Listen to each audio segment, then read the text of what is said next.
Assalamualaikum warahmatullahi wabarakatuh. Nama saya Yusrizana. Hari ini saya ingin membentangkan tentang tokoh dalam pendidikan awal kanak-kanak. Kanak-kanak didefinisikan sebagai seseorang yang berumur di bawah 18 tahun seperti yang termaktub dalam Konvensyen mengenai Hak Kanak-kanak dan Akta Kanak-kanak 2001.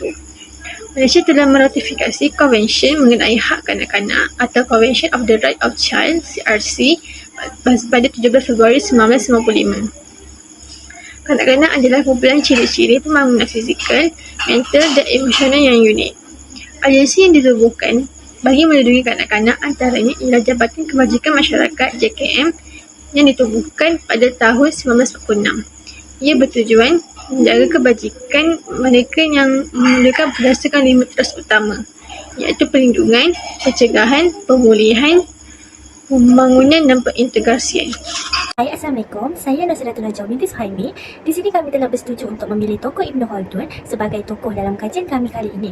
Di mana nama sebenar beliau ialah Abdul Ar-Rahman Ibn Muhammad Ibn Khaldun Al-Hadrami. Berasal dari keturunan Khalid bin Uthman, iaitu seorang tentera Yaman yang pernah bergabung dengan tentera Andalusia. Semasa di Andalusia, nama Khalid bertukar kepada Khaldun. Ibn Khaldun dilahirkan di Tunisia pada tahun 732 Hijrah, 1332 Masihi dan meninggal dunia di Kahira, Mesir pada 808 Hijrah, 1404 Masihi. Ayahnya seorang ulama, ahli bahasa dan seorang pemerintah tentera.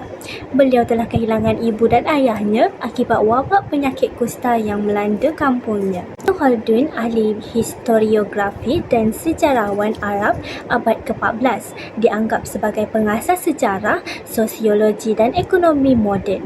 Beliau hidup pada zaman berlakunya pergolakan dalam sejarah dan melalui pengalamannya, beliau memikirkan dan menggagaskan falsafah sejarah yang diyakini paling hebat pernah dihasilkan oleh seorang yang bijak. Karya ini juga memaparkan pergolakan yang berlaku dalam kehidupan Ibn Khaldun yang terkesan akibat persaingan politik. Zaman pergolakan inilah yang telah memberinya peluang untuk menulis mukadimah prolegomena, lantas meletakkannya sebagai suatu nama besar dalam kalangan ahli sejarah, sosiologi dan falsafah.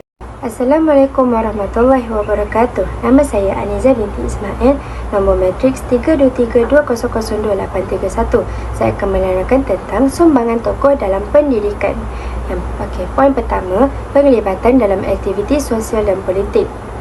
Beliau ada beberapa jawatan dan pernah berkhidmat dengan beberapa orang pemerintah di utara Afrika dan di Andalus. Antara jawatan penting beliau ialah Setiausaha Negara di Istana Sultan Abu Ishaq bin Abi Yahya dan Sultan Abu Anan, anggota Majlis Ilmiah, anggota Jabatan Setiausaha Sulit Sultan Abu Salim bin Abi Al-Hasan di Fez Maghribi, Duta Kanada, Perdana Menteri Hajib Baugi dan Ketua Hakim Qadi Al-Duhah. Poin kedua, bidang ilmu dan pemikiran Islam. Beliau berjaya menganalisis sejarah dari aspek kemasyarakatan, ekonomi, politik dan pendidikan. Beliau berpendapat bahawa sesebuah tamadun tertegak hasil dari keunggulan rohani dan jasmani.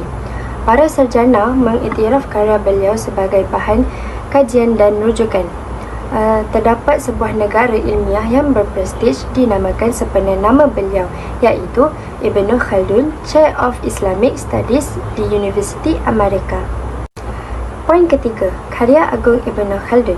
Mengikut B. Lewis, Al-Muqaddimah merupakan karya agung Ibn Khaldun, merupakan ensiklopedia sintesis mengenai metodologi sains kebudayaan yang penting, dan buku ini dapat membantu ahli sejarah dalam penghasilan kajian yang benar dan ilmiah. Buku ini juga menjadi suatu bahan kajian yang menarik kerana pendekatan yang rasional, kaedah serta perbahasan yang analitikal dan terperinci. Poin keempat pula, pengasas falsafah sejarah. Secara ringkasnya, sejarah dan masyarakat adalah satu kesatuan yang mempunyai kesamaan realiti yang berhubung kait antara satu sama lain. Contohnya, apabila mengkaji sesuatu peristiwa kebangkitan dan kejatuhan sesebuah kerajaan, seseorang individu perlu memastikan pelibatan sebab dan akibat kejadian itu berlaku. Keadaan ini menunjukkan hubungan secara langsung antara sebab dan akibat. Poin kelima, sebagai budayawan, beliau merupakan penggiat budaya dan kesusasteraan Arab. Pengajian kesusteraannya dengan Syekh Muhammad Bah di Tunisia dimanfaatkan untuk menajamkan kemahirannya dalam bersyair. Beliau banyak menghasilkan syair semenjak beliau kanak-kanak lagi. Selain itu, kemahiran beliau dalam bidang syair jelas kelihatan dalam karyana Al-Muqaddimah apabila beliau membahaskan tentang syair beliau dalam bahasa Arab. Poin yang terakhir, bapa ekonomi Islam. Beliau dikenali juga sebagai bapa ekonomi Islam kerana pemikirannya tentang teori ekonomi yang logik dan realistik. Selain itu, beliau juga menegaskan bahawa keadilan merupakan tulang belakang dan asas kekuatan sesebuah ekonomi. Dan beliau juga mengemukakan teori bahawa perekonomian sentiasa berada dalam keseimbangan antara penawaran dan permintaan. Jadi, itu sahaja penerangan daripada saya tentang sumbangan tokoh dalam pendidikan. Terima kasih. Assalamualaikum dan salam sejahtera. Nama saya Nur Farisha Sofia dan nombor matrik saya ialah 323-200-3081. Jadi saya akan menerangkan berkaitan dengan implikasi sumbangan tokoh Ibn Khaldun terhadap dunia pendidikan. Yang pertama, teori pendidikan berasaskan pengalaman. Ibn Khaldun menyumbang kepada teori pendidikan dengan menekankan pentingnya pengalaman sebagai asas pembentukan pengetahuan. Konsep ini dapat mempengaruhi pendekatan pembelajaran yang menitik beratkan pada pengalaman praktikal dan aplikasi pengetahuan. Yang kedua, pentingnya pengembangan individu. Falsafah Ibn Khaldun memberikan penekanan kepada pengembangan individu sebagai asas kepada kemajuan masyarakat. Dalam konteks pendidikan, sumbangan ini dapat dihubungkan dengan penekanan terhadap pembangunan diri dan potensi untuk setiap pelajar. Yang ketiga, pengaruh kondisi sosioekonomi terhadap pendidikan. Ibn Khaldun mengakui pengaruh kondisi sosioekonomi terhadap pembentukan masyarakat dan pemikiran manusia. Implikasinya terhadap pendidikan adalah perlunya memahami konteks sosial dan ekonomi pelajar dalam merancang strategi pembelajaran yang berkesan. Yang keempat, penekanan kepada pembentukan akhlak dan karakter.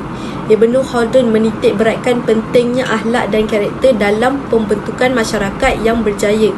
Pendekatan pendidikan yang terinspirasi oleh pemikiran ini mungkin menekankan pembangunan nilai-nilai moral dan karakter sebagai tujuan utama pendidikan. Yang kelima, pengaruh lingkungan terhadap pembelajaran. Konsep asabiah, semangat kebersamaan dalam pemikiran Ibn Khaldun menekankan pengaruh lingkungan terhadap pembentukan kelompok dan individu.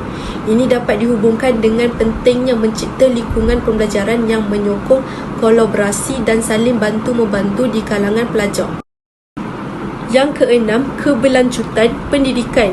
Ibn Khaldun menyoroti pentingnya keberlanjutan dan kesinambungan dalam pembangunan masyarakat.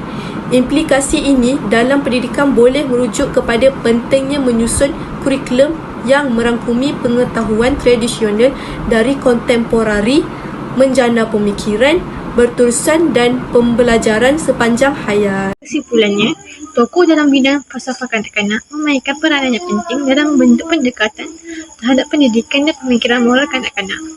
Secara dasarnya, kehadiran tokoh-tokoh ini menawarkan pandangan yang mendalam tentang bagaimana kanak-kanak memahami dunia, nilai-nilai dan hakikat tentang keberadaan manusia. Falsafah kanak-kanak menekankan kepentingan ruang kepada kanak-kanak untuk menerima bertanya dan membina konsep-konsep asas tentang moraliti, keadilan dan etika tokoh-tokoh dalam bidang ini, seperti Ibn Khaldun dan Imam Al-Ghazali, yang menyumbang pemikiran tentang hak-hak asas kanak-kanak dan kepentingan membina persekitaran pendidikan yang menggalakkan perkembangan semula jadi dan bebas.